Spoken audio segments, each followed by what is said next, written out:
기밀보호법을 위반해서 그 업무상 알게 된 비밀을 타인에게 누설하는 경우에 3년 이상의 유기징역에 처하는 건 혹시 알고 있습니까? 군사기밀보호법을 말씀하시는 거죠. 뭐 몇 년의 유기징역인지 뭐 정확히 모르지만 관련된 법정이 있는 걸 알고 있습니다. 혹시 그 계엄 이후에 방첩사에서 증거인멸의 우려가 있다는 이유로 문서나 어떤 파기하는 행위 등을 하지 말라고 금지 명령을 내린 건 알고 있습니까? 대원들한테, 직원들한테. 문서를 삭제하지 말라. 일체 삭제, 변경, 파기하지 말라.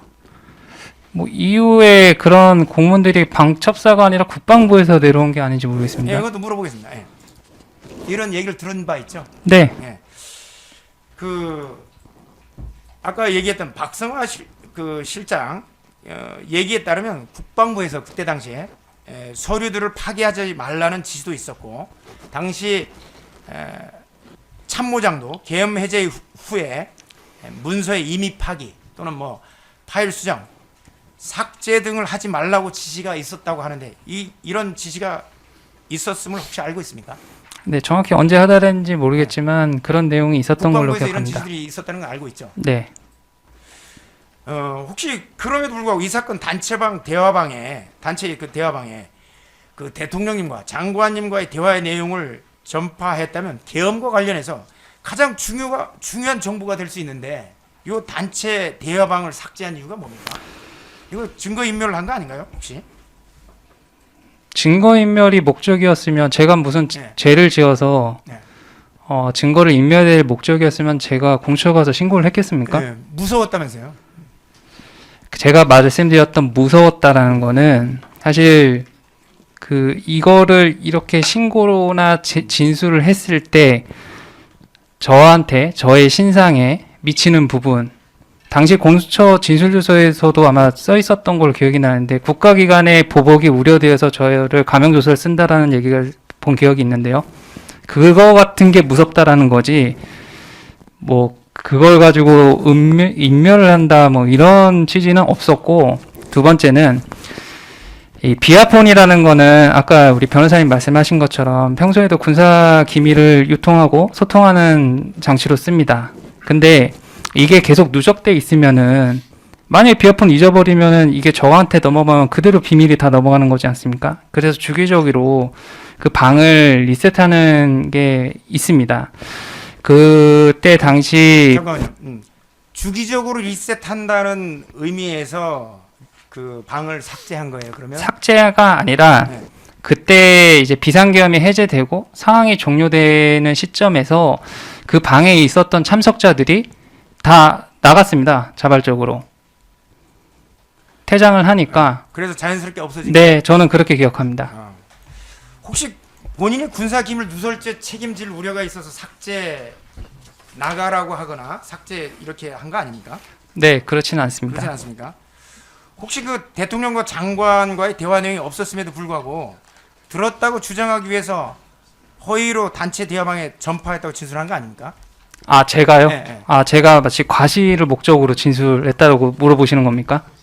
아니 요 내용이 없었음에도 불구하고 그 단체 대방에 전파했다고 진술했던 거 아니에요? 네, 기억이 없다고 했다가 갑자기 공수처에서는 기억이 없다고 했다가 그 다음에 검찰에는 기억이 다시 되살아나서 단체 대방에 대화 내용을 전파했다 이렇게 하는 내용을 봐서 네, 그건 아닙니다. 그거 아닙니까?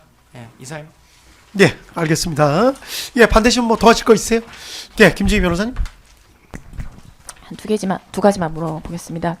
지인께서 그날 뭐 충격을 좀 많이 받으셨다라고 이제 이야기하셨는데 기억이 나시죠? 네. 그 충격을 받으신 이유가 있을까요? 일단은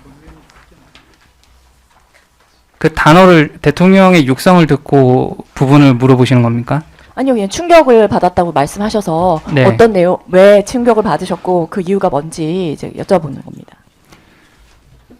일단 비상계엄이 왜 하는지도 모른 상태에서 이제 시작을 했고, 뉴스로 이제 군인들이 국회에 투입되는 모습을 봤을 때 일단 충격이었고, 그 다음에 그거를 또 다시 걸면 된다라고 했을 때 진짜 돌이킬 수 없는 강을 넘어가는구나라는 생각을 했던 걸로 기억합니다. 그러면은 비상계엄이 왜 되는지 모르셨다고 했고, 그다음에 뉴스를 통해서 군이 뭐 이동하는 모습을 봐서 충격적이고, 또 다시 걸면 된다라고 해서 이제 뭐 건널 수 없는 강을 건넜다고 생각을 해서 충격을 받았다, 이렇게 말씀하시는 건가요? 지금은 그때 당시 감정을 전체 다 설명하지 못하지만 대표 예를 제시한 거로 이해해 주시면 되겠습니다. 알겠습니다. 그러면은 증인께서는 계엄 선포 요건 알고 계십니까? 정확히 잘 모르겠습니다. 그러면 대통령께서 이유가 있어서 그 비상계엄을 선포하시지 않았을까요? 그런 생각은 안 해보셨습니까? 그거를 이제 대통령께서 선포하는 영상을 그 뉴스에서 계속 리바이벌 됐기 때문에 보긴 봤었는데, 이제 저와 같이 군인들은 과연 이게 비상계엄에 해당되는 조건인가라고 의문을 가졌던 걸로 저는 기억합니다. 군 지휘 계통에서는 그 지휘 계통에 따라서 갖고 있는 정보의 그 수준과 내용이 다르지 않습니까? 그럴 수도 있다고 생각합니다. 예, 그러면 증인께서 갖고 계신 정보와 대통령께서 갖고 계신 정보는 당연히 다르겠죠. 네, 그 부분은 네. 공감합니다. 네, 그리고 또 하나 묻겠습니다. 뉴스를 통해서, 그러니까 TV 화면을 통해서 군이 들어가는 모습을 봤다, 이렇게 말씀하셨습니다. 맞습니까? 네, 그렇다면 이제 그게 그 TV 화면에 나왔다는 거는 어떤 언론사에 의해서 촬영된 장면을 보셨다는 말씀이시죠? 라이브였던 걸로 기억합니다. 그게 전체 상황에 대한 묘사라고 생각을 하셨나요? 그게 객관적인 상황을 전부 보여주는 자료라고 생각을 하셨습니까? 뭐 그런 생각을 현장에서 해본 적은 없습니다. 그러면은 그 해당 뉴스에서 뭐 군이 뭐 민간인을 향해서 총을 겨누거나 뭐 무력을 사용하거나 이런 거 보신 적 있습니까? 국회에 들어가는 모습이 제일 제가 기억이 여쭤보는 났습니다. 것은 민간인에게 무력을 사용하거나 총구를 겨누는 것을 보신 적이 있는지를 여쭙습니다. 뭐 제가 본 건 없습니다. 네. 근데 이제 군이 들어갔다는 것 자체에 대해서 충격을 받으셨다, 이 말씀이시죠? 네, 여러 가지 네. 이유 중에 하나의 사례였습니다. 네. 건널 수 없는 강을 건넜다라고 생각을 하신 이유는 뭡니까? 일단 이 명분을 몰랐습니다. 군사작전을 하고 군인들이 국회에 들어가는데 도대체 무슨 명분으로 어떤 조항을 근거로 가는지를 솔직히 몰랐습니다. 그러니까 가지고 있던 정보로 당시에는 납득이 되지 않았다, 이 말씀이신가요? 그 증인께서 갖고 계신 정보의 근거에서는 이해가 되지 않았다, 이 말씀이시죠? 뭐 그렇게 볼 수는 있겠지만 딱 그렇게 단정해서 제가 답변 드릴 수는 없을 것 같습니다. 제 감정이니까 그때 당시 뭐 정보가 제가 있고 없고를 떠나서 그 현상만 보고 제가 느꼈던 감정을 말씀드린 겁니다. 예. 그럼 한 가지만 더 여쭤보겠습니다. 정족수가 무슨 의미인지 혹시 아시나요? 네, 알고 예, 있습니다. 어떤 의미인지 간략하게 설명 부탁드립니다.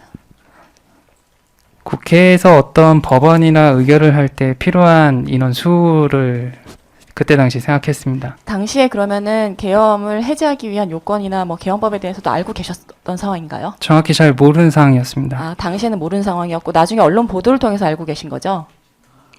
언론 보도를 네, 그걸 통해서 들은 건 그럼 맞습니다. 문서 중에서 왜 하필 정족수라는 단어만 보였을까요? 다른 그 설명에 대해서는 기억을 못 하시고 있고 그 키워드만 기억을 하고 계시거든요. 그게 좀 문서를 이제 자세히 제가 이렇게 손으로 들여다볼 수 있는 그런 게 아니다 보니까 이렇게 봤을 때 그 박스 위에 있는 표현이었습니다. 그 박스가 아무래도 문서에서 눈에 잘 들어오니까. 박스 처리 위에 있는 기재라는 것이죠. 네, 저는 그렇게 그러면 기억합니다. 그 내용은 모르시네요. 정족수 관련해서 무슨 내용이 기재되어 있는지까지는 모르시는 거죠. 네, 정확하게 보진 않았습니다. 네, 이상입니다. 예.